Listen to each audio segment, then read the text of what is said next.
Okay, welcome to part 2 of our shir on Gilgulim, Reincarnation. And we'll do a quick Hakadama introduction for those who are not here for part 1. But the overall concept of Gilgul, and we're going to give a lot of practical examples of Gilgulim that took place over the centuries, is that Hashem views mankind as one long movie, so to speak. It's one big picture, and it's a puzzle. There's lots of different pieces, and they all need to be put into their proper place.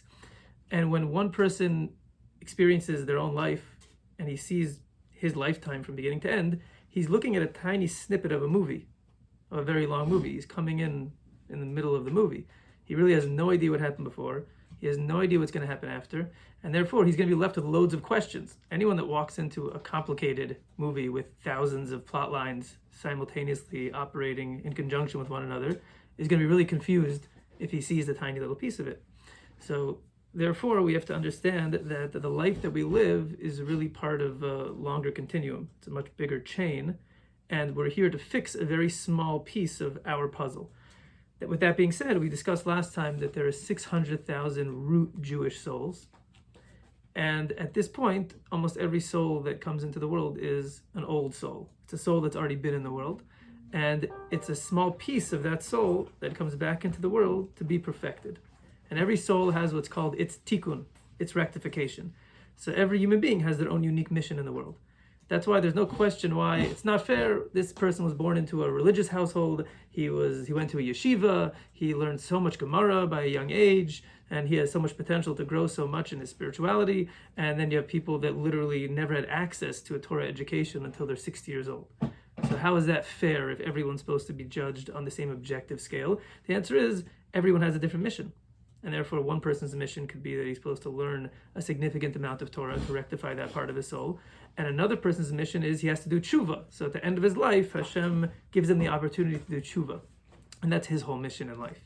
So each person has their own mission. We said children certainly are not judged by their actions in this world because they're not chayiv, they're not obligated in mitzvahs. So all children that suffer, and certainly those that leave the world before they ever reach the age of bar mitzvah, are clearly part of a much bigger picture. They're part of a tikkun. They're coming into the world to rectify themselves or the souls that they interact with. But they certainly are not held accountable for all of the mitzvahs. They're not even chayiv in the mitzvahs. So you see that when you look at life that way, so a lot of questions just kind of just disappear of how could this happen, how could that happen? Well, you can't really ask that question because you're in the middle of the movie. So as long as you appreciate the fact that there's a whole piece of the movie beforehand, and this is just a tiny snippet, so then you realize that it's a silly question to ask. So that's the overall concept of Gilgul. So tonight we're going to apply it to a very practical topic in the sense of the time we find ourselves in now. So I mentioned last time that we find ourselves in a special time period of the year known as Shovavim.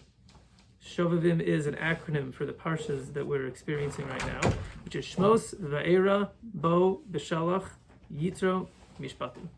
Those are the parshas, and it spells out Shovavim. And it's from the pasuk, Shuvu banim Shovavim, return wayward sons.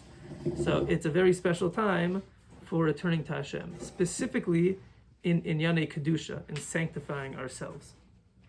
So where is this coming from? What is just because it's a nice acronym, does that mean right, we just said, oh, it's cool, it spells Shovavim, so let's connect it to a pasuk that speaks about tshuva, and that's what it's about. So that's not what it's about.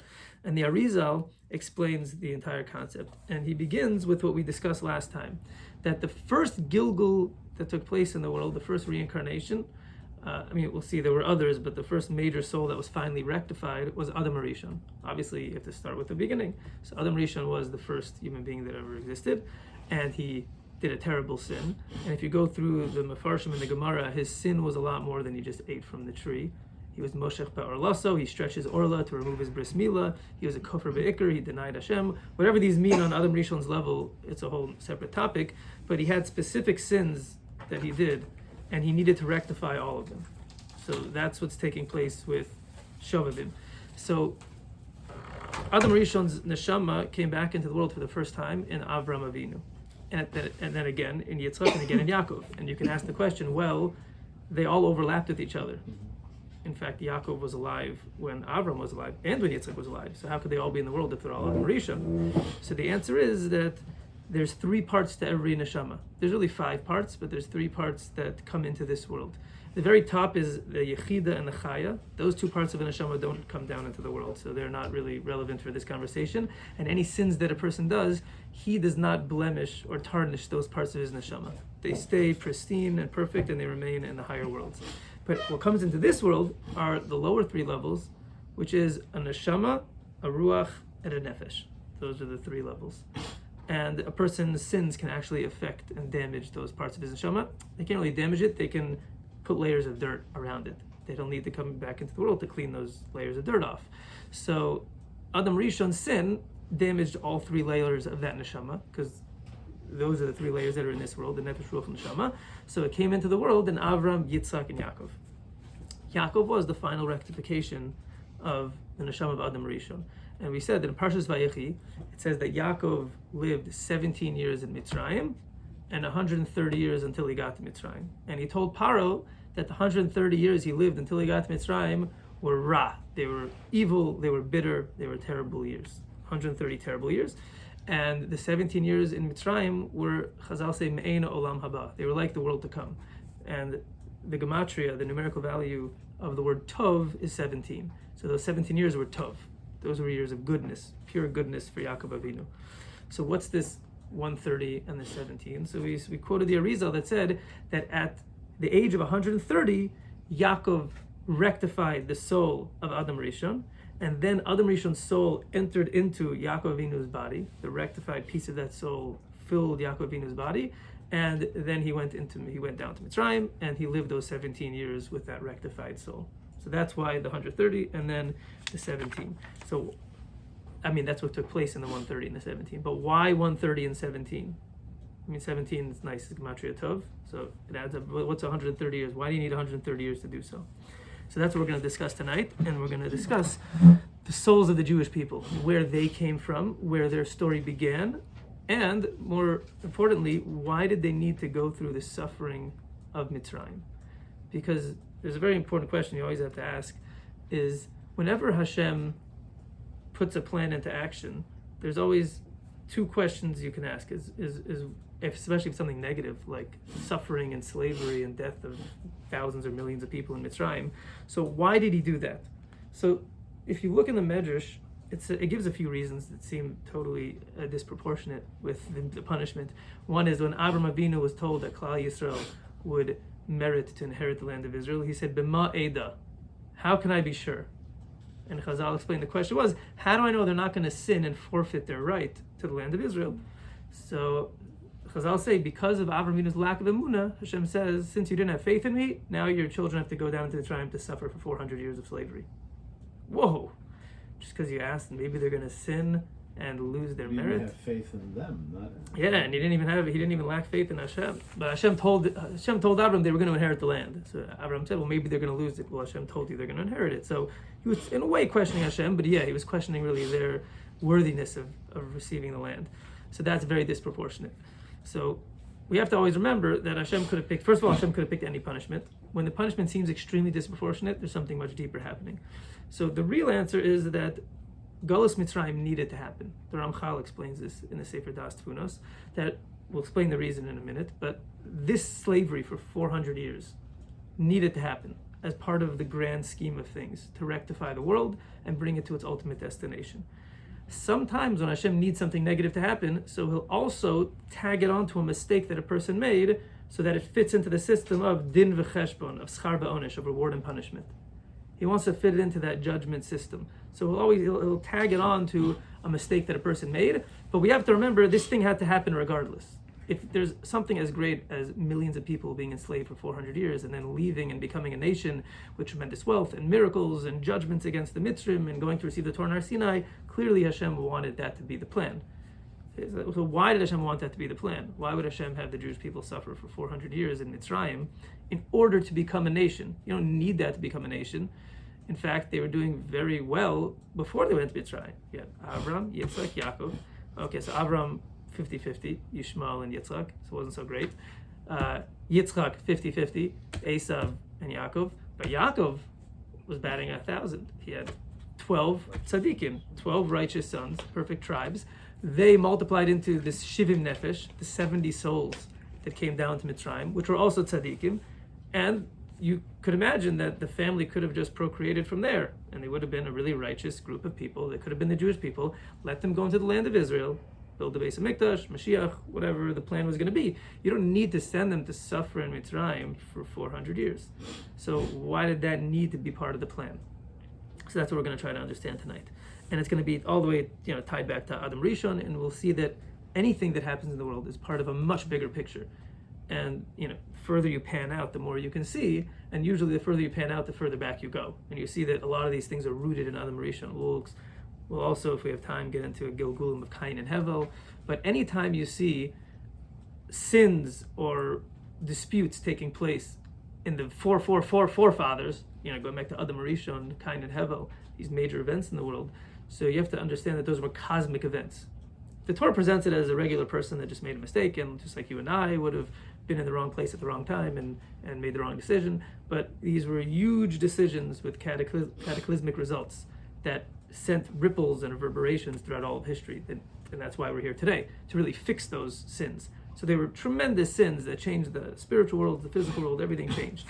So we have to understand what those sins were and why we're here. So we'll start now with these souls of the Jewish people. So why was Adam Rishon rectified in Yaakov Avinu over the 130 years? So the Gemara actually says, and this is also quoted in the Arizal. Let's first see the Gemara in Eruvin. It says, "V'amar Rabbi Yirmiyah ben Elazar, kol osam shanim shahaya Adam Rishon benidui, holid ruchin v'sheidin v'lilin." So, quick background: when Adam Rishon sinned after the Eitz Hadas, he decided to do a very serious tshuva regimen. It was very intense. What did he do? He fasted for 130 years. He separated from his wife for 130 years, and he took these te'ena, it sounds like they were like thorn branches, and he ran them over his skin for 130 years. So he wanted to experience a serious atonement and went through some serious pain, what we call sikufim, to cleanse his soul from the damage that he had caused through his sin. So the Gemara says that over those 130 years, that Adam Rishon was benidui, which means he excommunicated himself, so to speak. So he actually gave birth to ruchin, sheidin, velilin, to spirits, demons, and lilin are these female demons.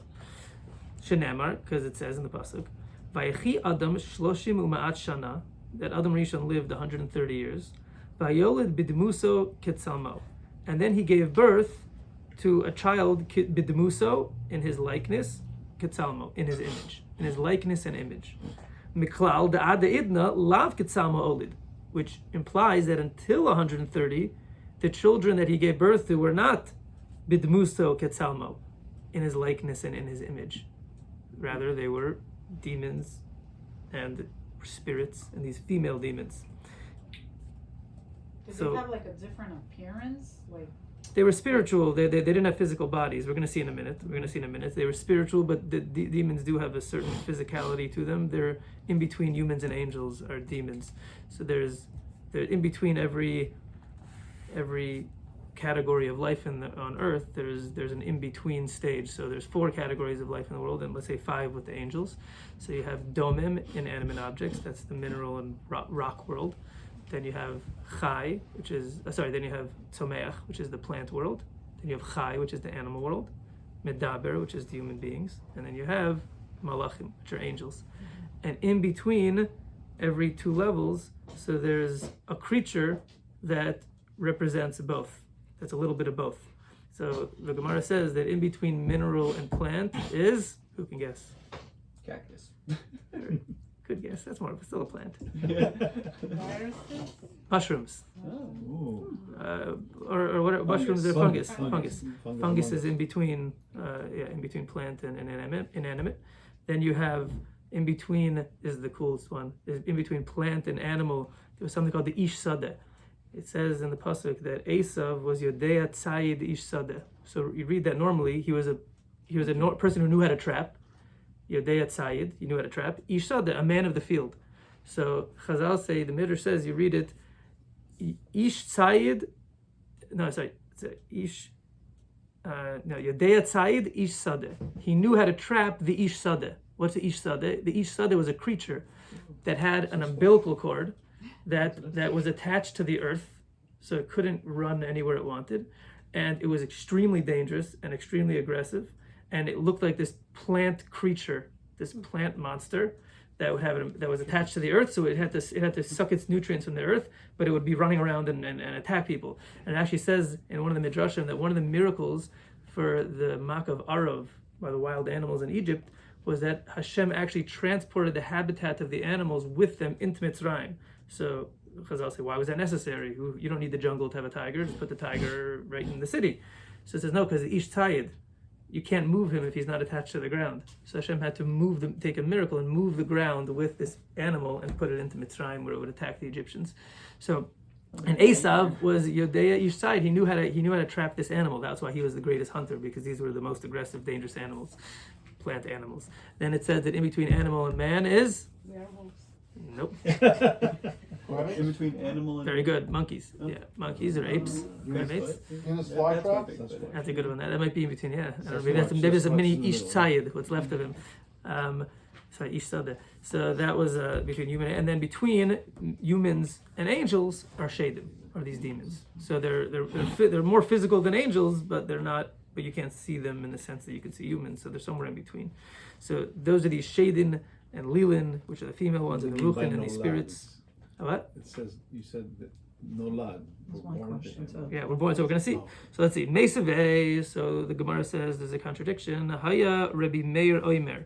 Adam Arishon Chassid Gadol Haya. Adam Rishon was a very pious individual. Kevan Shirash and Niknasa Misa Al Yado. Since he saw that death was decreed upon the world on his account because he had sinned. Yashav b'tainis meya b'shloshim shana. So he sat in a fast for 130 years. Upirish mina isha meya shloshim shana. And he separated from his wife for 130 years. V'hela zarze te'enim al basaro meya shloshim shana. And he ran these thorns over his flesh for 130 years. So the Gemara says, Kolomar ha-Gemara makshesh hayachasid ve'echa ta'omer shahotzi zer levatala chas v'shalom. The Gemara was implying that by giving birth to these animals, to these spirits, he was being motzi zer levatala. He was spilling seed. He was spilling seed in vain, motzi zer levatala, because he wasn't with his wife. So that's what he was doing. So it was creating these spirits because there was no body for these spirits to be drawn down into a body if he was with his wife. So instead, and you have to understand, back then they gave birth very differently. Adam Rishon wasn't the human in the sense that we imagine it. These were life forces that he brought into the world. It says that when he had Cain and Hevel, him and Chava went into the bed 2 people and came out 4. She gave birth immediately. It was immediate, and there was no pain. So it was very different. Don't think like the way that you project a human into this story. But when he was separated from his wife, so for 130 years he was creating these spirits because he couldn't control that he was spilling seed. So the Gemara says, when we said that he had all these babies, these demon babies, over 130 years, it means it was against his will. Meaning he separated from his wife, and therefore his spiritual body was pouring out the potential life, and it was creating these spirits because there was no bodies for these spirits to go into. So it created these radical spirits that he says from the world of chaos. Because they didn't have tikkun, they didn't have a male and female counterpart, which creates a balance. So it was all male potential without a body to ground it, and these souls were very radical, powerful souls. These were the first souls that came into the world. Remember, there's Cain and Hevel, and then 130 years of these souls. These are major souls. When we speak about the earliest souls having the greatest potential, because these are new souls in the world. So these were tremendous souls. We don't know how many there were, but it sounds like there were thousands and thousands of souls that were coming into the world that became these demons, spirits, and female demons that were coming into the world through Adam Rishon, separating from his wife for 130 years. So now we see that the 130 years of Yaakov rectifying Adam Rishon's sin correspond to these 130 years that Adam Rishon himself was doing tshuva and had separated from his wife. So now we're going to have to see how that plays into the rest of the story. So according to what you say, there is only a need for a female being in this physical world. No, because if the female being creates a counterpart. Whenever we say male and female, not only do we mean biological, but we mean spiritual. It's called duchra v'nukva in Kabbalah. They call it duchra is like the zachor, dalet and zayin are interchangeable in Aramaic. So duchra v'nukva It's like Nekeva is the female, and those are counter forces. Dukhra is always chesed and expansion and infinite potential, but it's not grounded, it's not practical, it doesn't have what are the words I'm looking for? Well, let's just say the female one. The female counterpart is giving definition and distinction and developing the concepts. These are conceptual things, male and female. But this process only happens here, right? It doesn't happen on No, the it happens. world. Certainly, it happens in the spiritual world. Kuchabrichu shchinte. When we say kuchabrichu shchinte, layached kuchabrichu shchinte, we want to create a unification between Hashem and the Shechina. That means the male and the female aspects of Hashem to create a unification, which is the healthiest tikkun. That's always the healthiest, having the balance. You need the male. The male is like the I always say like a good muscle is like a battery in a cell phone. Right? A battery has all the power in the world. It can power so many different devices. But if you have a battery on the table, what can it do? Absolutely nothing. It's just potential energy. If you have a cell phone, it could do a billion things. A smartphone could do so much, and it has so many wires and pieces and all these things working together, and everything has its defined job. But if it doesn't have a battery, it can't do anything. So you put the potential into the actualization, and then you can create so much through a smartphone. So that's like the male and the female. The male is expansion, chesed. It has a lot of potential, and then the female harnesses that potential and actualizes it. So that's how you make a baby, right? Man gives infinite potential, woman limits it and develops it. So that's male and female. Spiritually, that's the same thing. Sorry, I know I was late at the beginning, but you said that Adam separated from Chava? Yes. And he was doing tshuva. Yes. Did he decide that on his own to do Yes. tshuva? Okay, so what all this bad came out of him doing something good, all this like stuff that came in what you're describing, but that was out of his decision to do good. It's a good question. It's more of a practical ramification. Even if your intentions are good, this is just what happened. Meaning, no one said he did. The Gemara is actually dealing with that. It's saying, how could Adam Rishon have had so many of these demon babies? He's a tzaddik and a chassid, and it says it happened against his will. It just happened because his body was giving forth life, and he couldn't control it. But he didn't want to have any pleasure from that. He wanted to separate from his wife as a matter of atonement, and this is what practically happened in the world. And why did Hashem do that? Okay, that's a different question. We don't know the answer to that, but we're going to see the ramifications now and how Hashem rectified that, because bringing all these demons and radical souls into the world without any counterbalance and without any purpose and without any vehicle to accomplish is a very dangerous thing, and you need to, and it can't remain like that. So what did Hashem do? Okay, so here the Arizal tells us even more. So let's see. He says, Inyan Galus Mitzrayim. So what's the whole purpose of Galus Mitzrayim? Clearly, these souls over these 130 years, they need to go through some sort of rectification. So we have to explain it here. We're going to explain many different psukim here, many different aspects of the Torah that one will not easily understand on the literal level. Mitzvah Sichiras Mitzrayim, and why we always have a mitzvah to remember Mitzrayim, why Mitzrayim is so fundamental to Yiddishkeit. Every day we're supposed to remember Yitzias Mitzrayim, Kiddush Yitzias Mitzrayim, Yom Tov Yitzias Mitzrayim, everything is Zecher Yitzias Mitzrayim. What's the big deal? Sibas Galus Shegalu Yisrael Beinu Umos Ma'anyanam. And also, why did the Jewish people have to be exiled subsequently among all the other nations? Ve'amarnu ki Adam Rishon haya kol neshamas. Adam Rishon included within him all of the souls of all mankind, all the neshamas. And not only that, he had all the worlds included within him. When Adam Rishon sinned, it caused major destruction to the universe, the spiritual universe, the physical universe. He was a cosmic being that had, imagine a person with like IVs and wires connected to all of creation. It was all rooted in Adam Rishon. He was the only being with free will, and everything was resting on his shoulders. And when he sinned, all of those souls that were contained within him fell into the impure forces called the klipos. Klipos literally means the husks or the peels or the shells. And those neshamas, they fell to the forces of evil that conceal God. They conceal godliness in the world. Just like the shell or the peel conceals the fruit that's within. So a klipa conceals godliness in the world, and it's representative of impure forces. And those souls ultimately were going to be divided into 70 nations. And the Jewish people actually need to be exiled to every one of those 70 nations. To gather the roses, the beautiful holy neshamos that are scattered within those impure nations, that were scattered within those thorns of the 70 nations. That's why we go into Galus, is to gather converts, to gather special neshamos that are contained within the non-Jewish nations as a result of the sin of Adam Rishon. Like Chazal say, why were the Jewish people exiled among the nations? So that they can collect converts. And the Arizal says, understand this very well.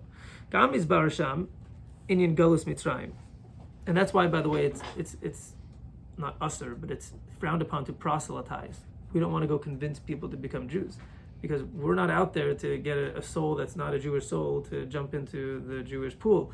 We're supposed to gather the souls that are already Jewish. So you don't want to convince him, because that's the only way you're going to know that he was really a Jewish soul. That's like a magnet. He'll be attracted back to the Jewish people, and we have to make sure that we're there for him. So we got to go to every nation, and that's why Chabad, one of the Chabad missions is to set up all these Chabad houses, and they have those little, magnets in every single country in the world to try to attract. They're doing it for the Jewish people, but Chabad attracts many, many converts through Chabad. Ki az rova neshamos ahem o kulam sham hayu me'uravas bein haklipos. All of those neshamos were among the klipos hanikrim mitzrayim, and the klipos, these impure forces, were called mitzrayim. That's where actually these neshamos were rooted initially, until they were split into the 70 nations. The Amnam, Inyan Bechinas HaNeshamos Ahem Bepratot Mi Hayu Nizbar Bejewish Pesach. So now he's going to explain who are these neshamos that ultimately will become the Jewish people. Either they already are the Jewish people, or they're the ones that we're gathering among the non-Jewish nations. The Gerim, they do have a Jewish neshama? Yes. It's not a fully Jewish neshama, because when they convert, it's ger she'nizgayer kenola dami. He was reborn, which means he's like when you're born, you get a piece of it, you get a neshama into your body.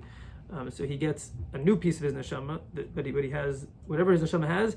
It has a spark of Jewish neshama in there that's wrapped in the impure klipa. So we pull it out, and then when he converts, he sheds the klipa, and his Jewish neshama comes fully into his body. So then he becomes chayiv in mitzvahs, and he's not related to his relatives anymore. It's like kenola dami. His parents aren't his parents because he got a new neshama. It's like he was literally reborn. He goes to the mikvah, which is like giving birth. When you pop out of the water, it's like you're coming out.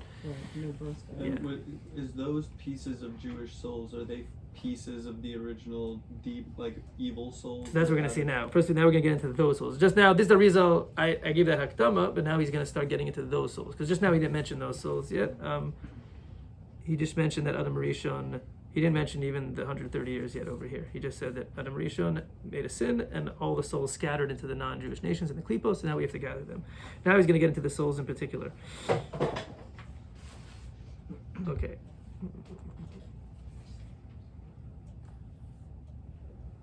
Let me just skip to a part that would be good. Okay. Nimtza. Ki kol osan hashedim v'ruchin shenivru ba'osam kuf lamed shana. All of those demons and spirits that Adam Rishon created for those 130 years, Shapirish Adam Mechava Kenoda, when he separated from Chava, kulam nishamos elyonos kedoshos mibechinas adas. Those were all very, very lofty, holy neshamos from this spiritual realm called das, called understanding. Finis arad beklipos, they were mixed into these impure forces when they came out of Adam Rishon. Utrichim gilgulim rabim letzarfam ulalavnam, and therefore they need many reincarnations to purify them and to refine them.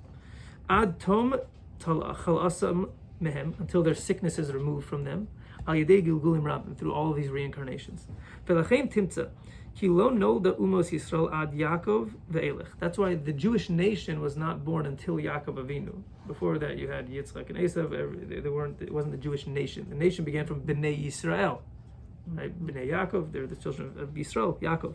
Ki kol rova neshamos hayu me'uravas beklipos, because the majority of these neshamos were stuck in these klipos, in these impure forces. V'hayu holchos umizbaros, and they went and were refined. Umizgalgalos midor dor, and they went through many generations of refinement. And the rectification didn't occur ad Yaakov bechir shabavos, until Yaakov Avinu, who was the choicest of the forefathers, shetiken as Adam Rishon, who finally fixed the soul of Adam Rishon, like we mentioned. And then the rectification of Adam Rishon's children and Yaakov Avinu's children began. These were the souls that we mentioned, these radical souls, these holy souls. They came into Yaakov's children. And they were the souls that were refined and purified in Mitzrayim. Until Bnei Yisrael they left Mitzrayim, and that was after they were purified. V'zes soda pasuk oy hanisa elokim lavo lakachat lo goy mikerav goy. Could God come and remove a nation from within a nation?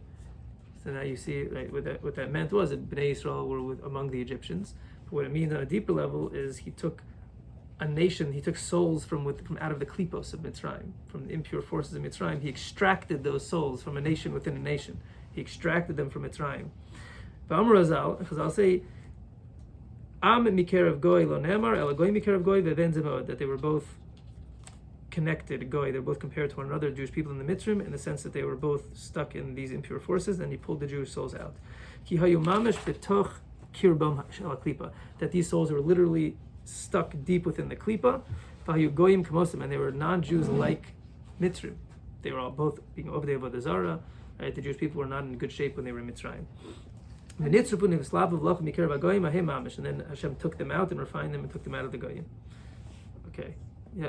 I don't understand, why did we have to come dafka from those shedim and ruchot and not from the regular children of Adam? Because those were the holiest ones. Those were the holiest. I mean, biologically they came from the actual children, right? Because they had children, and so you could have a biological chain going back to Adam Rishon. Certainly, we did come from those people, but the spiritual pieces that we needed to refine were these very, very lofty souls. Remember, the further you go back to the beginning, the loftier the soul. So you have to understand these were very special souls. They're very special souls. It says Kulam Kadoshim, like the Rizal said, these are very special souls. So you wanted the greatest souls in the world to be refined and perfected. That's why they had to come through the Jewish people, because we have to take the greatest souls that existed, that went into the klipos, and pull them out. The Jewish people are always in the world to do a mission. It's not a personal mission. It's a national or even a cosmic mission that the Jewish people are sent to do, whether we know it or not. This is like a mission we didn't even know we were doing. To suffer in Mitzrayim, right? Nobody knew that they were rectifying these souls. Maybe they did, but I don't think they did. So we'll see. This wasn't the first time the souls came into the world. These souls had to go through many Gilgulim, he said, to try to rectify them. The goal of creation is to fix these souls. These were very, very special souls. These were the souls that were supposed to be the ones that were contained within Adam Rishon. These were the original pieces of Adam Rishon that left his body and went into the klipos. So he says, "V'hine hatchalas gilgulam hayu b'dor hamabel." These souls were actually the very same souls of the generation of the flood. Right? Noach was not one of them, but I guess the rest, everyone that was wiped out. Mishoresh hamar haim, because they came from this bitter root. Sheyatzu al yedei hashchatat hazera shel nige bnei Adam, because they came from wasting this spilled seed from Adam Rishon. Achen hayu mordim v'kofrim b'Hashem yizbarach, and therefore they denied Hashem. And their main sin was wasting seed, like the pasuk says, "He hishchit kol basar as darko al aretz."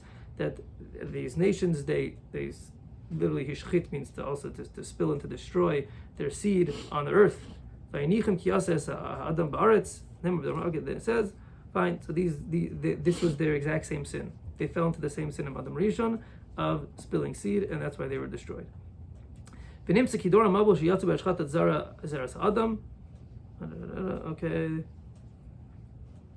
Fine. So then he gets into their sin. Okay. Second time they were reincarnated was the generation of the Tower of Babel, the Dor HaFlaga. And they also did evil and wickedness like their forefathers. But they didn't do it through spilling and wasting seed. The pasuk actually says that Hashem went down to see the Ir and the Migdal, the city and the tower, Asher Banu Bnei Adam, that the Bnei Adam created. So we think Bnei Adam because everyone was a Ben Adam, right? A child of Adam, because he's the first, but it meant literally Bnei Adam. Like they were the children of Adam Rishon. They're from these souls that left Adam Rishon's body. They were mamish. They were mamish the Bnei Adam. Ze Adam Harishon. Lirmos ki heim banav mamish. They were his children. Sheyatzu b'eshchatat zera, that came out through a spilled seed. Achar kach nizgalgalu pam shniz ba'anshe Sodom. These souls were the city of Sodom. V'lachein nemar behem v'anshe Sodom b'ra'im v'chatayim la'Hashem me'od. Lirmos ki hayu ra mi'bechinas hashchatat zera shel Adam hanikar rav v'nizkar. Yeah, and they were also sinning. All their Gilgalim came the same evil. Correct. Well, we'll see. It's a different type of evil. Now I'll just give a little side point into these souls and how each one was. Yeah. Did Cain and Hevel? Yep. Did Cain and Hevel look the same? Did Cain and Hevel? Yeah, because they were twins. Did they look? No, it didn't say Same? they were twins. It didn't say they were identical twins. It didn't say they were No, I'm identical. saying, did they have, like, you say that Adam Rishon was like a cosmic being? Oh yes, So yeah. was Cain and Hevel also, Yes. like, did they have their distinct features like as cosmic beings? Yeah, Cain and Hevel were also born with these tremendous neshamas. Anyone that was born back then, I mean, Rabbi Yochanan, which in the times of the Gemara, it says that when he would reveal his wrist, the whole room would fill with light. That's not even anything close to when you go all the way back to these individuals. By Adam Rishon, it says that post sin, Adam Rishon, where his body became much more physical, and he dropped a tremendous spiritual level, his dead body, which is in Marada Machpelah, the Gemara says that when a certain Tana went down there and he saw his body, that the ankle of Adam Rishon, which is the deadest part of the body, it's the furthest from the source of life and it's where the dead skin is, it was brighter than the sun. His ankle of his dead body, so the deadest part of his dead body, was brighter than the sun. So you can't imagine what Adam Rishon was. The angels wanted to bow down to him and they thought he was God, so he didn't look like you and I. But the generation says they moved further down the chain, so the whole world became less and less spiritual until you get to Mashiach, when it'll kind of do a little bit of a U-turn. But yeah. I just have one question. And are those the same Gilgulim of the Holocaust? So we're going to get into the Holocaust in another shir. We will, but we don't know. The only things we know are what the Arizal tells us. So the Arizal was in the 1500s, so he's not going to comment on the Holocaust. And everyone can guess about the Holocaust. Nobody can know unless you have someone with Ruach HaKodesh like the Arizal. So these souls we can speak about. He was around during the Inquisition. The Arizal, yeah, but he wasn't in Spain. Right. He was in Egypt and then in Sfat. So these we can take to the bank. This is the Arizal telling us. So why in these souls? So we're going to see, and I will do outside a little bit. So like I mentioned, every soul contains multiple pieces, and each piece has its own character, its own nature. So the primary two midos in the world are chesed and gvura. Chesed being kindness, but also meaning expansion, potential, like we mentioned, connection. That's all the world of chesed. And then gvura is definition, judgment, strictness, order. That's the female concept. That's gvura. Practicality, right? That's all gvura. The element of chesed is water. Water doesn't have any definition. It's all over the place. Wherever you put it in, that's going to be the shape it's going to take. And it's always connecting. All the molecules connect together. You even put two drops next to each other, they're going to connect. If you put many things into water, they're technically all connected through the water. It's unifying everything that's in the pool. That's water. And the element of gvura, of strictness, is fire. And fire, what does it do? It disconnects. When it burns a piece of wood, it breaks it down into tiny particles, tiny ashes. You have this is a solid piece of anything, and it eats it away, and then it scatters it into tiny little pieces. So it breaks up different pieces, doesn't unify, it separates. So these are these two elements, and that's chesed and that's gvura. So when these neshamas were coming into the world, so since they were radical souls, they tended to move to one of the extremes, and in that they destroyed themselves. So the door of the Mabul moved to the extreme of chesed. So chesed means breaking down boundaries and borders, trying to create unhealthy connections. So what was their greatest sin? So there was two sins. One was gilui rayos, illicit relations. It says that people were stealing each other's wives, and they were even having relationships with animals, because they broke down all boundaries and borders, not only between humans, but even between humans and animals. And then their other sin was Hamas, which means stealing, robbery, theft. Theft means not respecting boundaries of personal property. Theft means what's yours is mine, and what's mine is mine, and everybody was just stealing each other's things.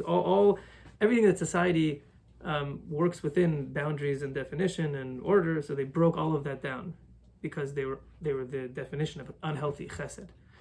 When you have unhealthy chesed, so the element of chesed in the higher world is overwhelmed, and it sends down the physical manifestation of chesed in an overwhelming fashion, which is water.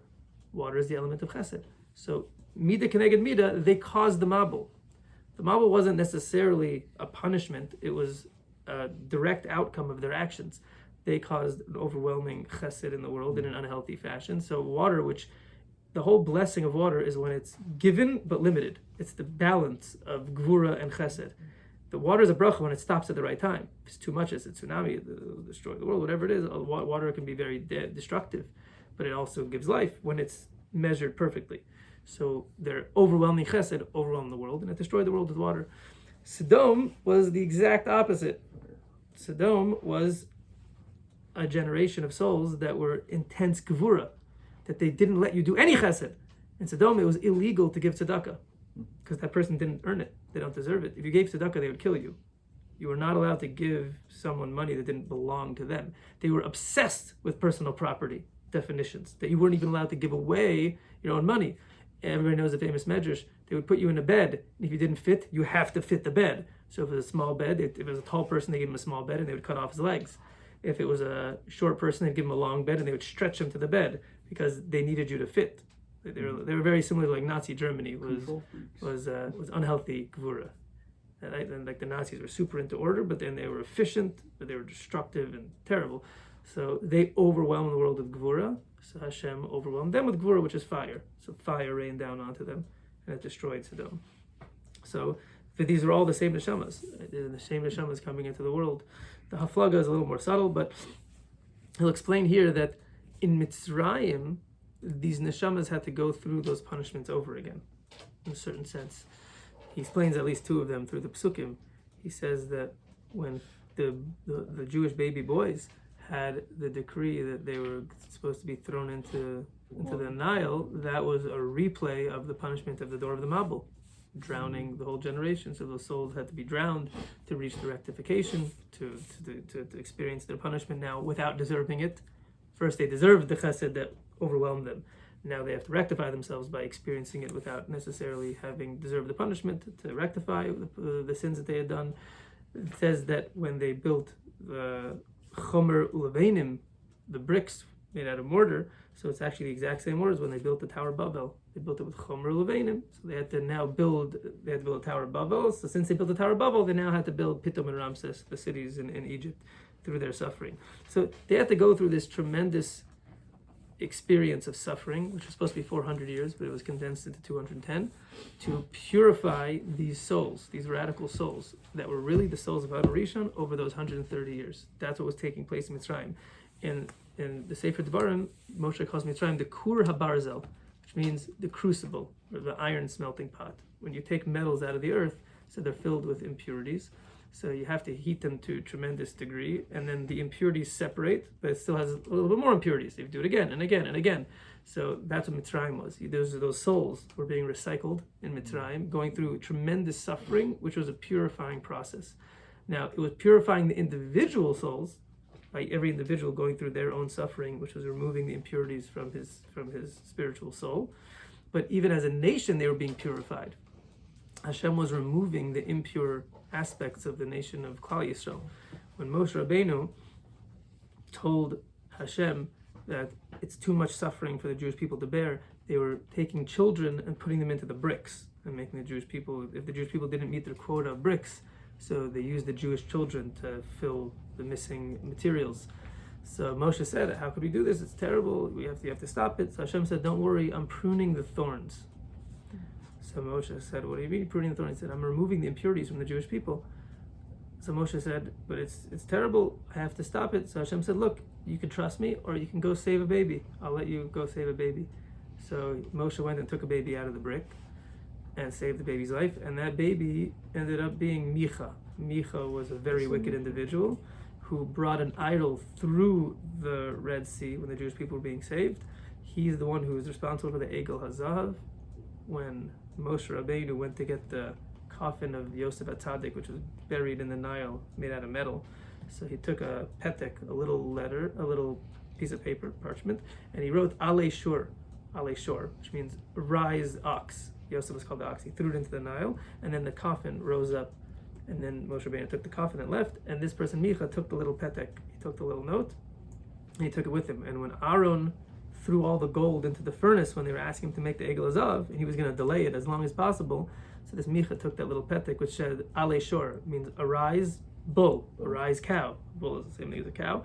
So he took the petach, he threw it into the furnace, and out popped a golden bull, a golden cow, an egel hazav, and it actually, the midrash says that it was alive. The egel hazav wasn't just a golden statue; it was moving, it would make noise, it was alive, and he did it because he had this very special, magical note that Moshe Rabbeinu used. So he was a very, very wicked person, and Hashem was showing Moshe Rabbeinu, I'm removing the thorns from the Jewish people. Any child that's dying is because I'm trying to take out the impurities from the Jewish people. So that was what was taking place in Mitzrayim. So just to sum up, that is the concept of Shovavim. That's why Shovavim is a time for purifying ourselves. It's a very auspicious time for doing tshuva, especially in Yanei Kedusha, and things having to do with sexuality, these things, and having holy unions, Taras Mishpacha, all these things. So this is very, very important during this time, because that's when Klal Yisrael was actually, they were the spilled seed of Adam Rishon that was being rectified during this time period. So it's a time for the Jewish people to rectify themselves. So these parshios are telling you, right now, the Jewish people are being purified. If you go through every parsha, like that's literally what's happening. And the Makos are purifying Mitzrayim, and then Kriyas Yamsuf was another stage in the purification. Har Sinai was the pinnacle when we rectified the sin of Adam Rishon completely, and death left the world until we sinned again with Egel Hazav. But that whole process that we're watching throughout these parshios is literally happening in a spiritual sense, that we can attach ourselves to those forces, those energies that are spiritually purifying the world. It happens every year. It didn't just happen then. It happens always. And we can connect to that. And now we understand what Shovim is. It's not just a nice acronym. It's what's happening in the Parshas. What's happening is purification. So therefore, if that's what's happening in the Parsha, that's what's happening in the world. So that's something that we can attach ourselves to and purify ourselves through. So this is, again, the first time we're going to pan out and see Gilgulim. And next week, I think we're going to discuss Cain and Hevel, which we're going to see is very connected to Moshe Rabbeinu, and a lot of Moshe Rabbeinu's arch nemesises, plural, are going to be reincarnations. And we're going to see that their machlokes, their disagreement between Cain and Hevel, was much deeper than just two brothers quarreling when one killed another. You picture like Neanderthals, like, hey, you took mine, I hate you, and he takes a rock and hits it. So it was much, much deeper than that, and how Moshe Rabbeinu was sent into the world to rectify that. And when you see these pictures, you kind of appreciate how whatever a person goes through, he needs to recognize that he's really purifying himself, especially through the pain and the suffering. Remember, 210 years in Mitzrayim. That's part of a process that gave birth to the Jewish people. So any suffering is really a process of purification and giving birth to something that's hopefully much greater.